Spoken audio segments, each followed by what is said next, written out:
been watching my channel, I've told you I've gotten an influx of these Bohan SLRs. I want to do something with them, but I want to make everything different, make it really unique, so you guys don't get bored, but also so I don't get bored, because that's a fun part for me. It's kind of figuring out how to use existing parts and pieces that I have, coupled with 3D printing.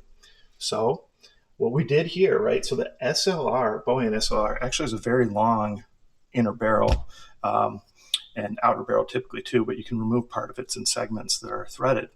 So the metal tip actually goes right to the end of this fake suppressor, which I'll show you in a moment. And what I did is I took a PDX style handguard and used that. Now that does not line up properly. So I made this riser that actually, you'll see when I show it to you, lines up. The top of this riser here lines up with that, and it kind of slides into place because there's that little notch on those PDX handguards, and I'll show you that in a moment. Otherwise, the same SBA3 stock that comes with it, just went to a black one since we got black here, black riser. I put the little fake EOTech on there that has the EOTech protector.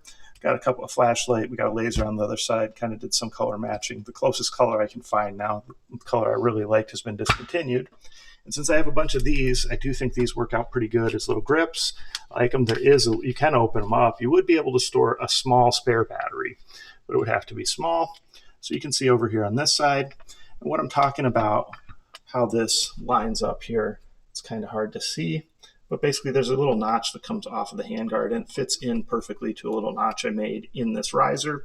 The riser is a peekaboo riser, so you can see through and look out the sight.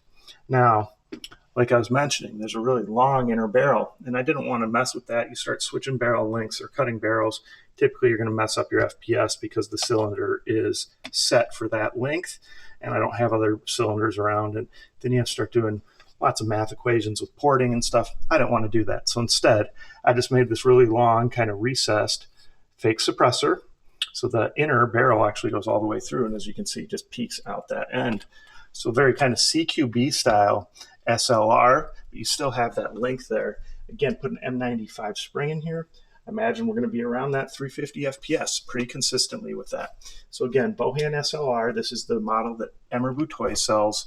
Already comes to a fully upgraded V2 gearbox. All you're going to really want to do is maybe switch out that spring to an M95, maybe add a hop up. Just depends. Some of them are a little more accurate than others with an M95, different models in general. And of course, the different hardened gels you use can make a big difference too. Questions, comments, post them below. Like, subscribe, share my channel with your friends, and participate in those YouTube contests when they're live. And of course, check back for the demo. Thanks.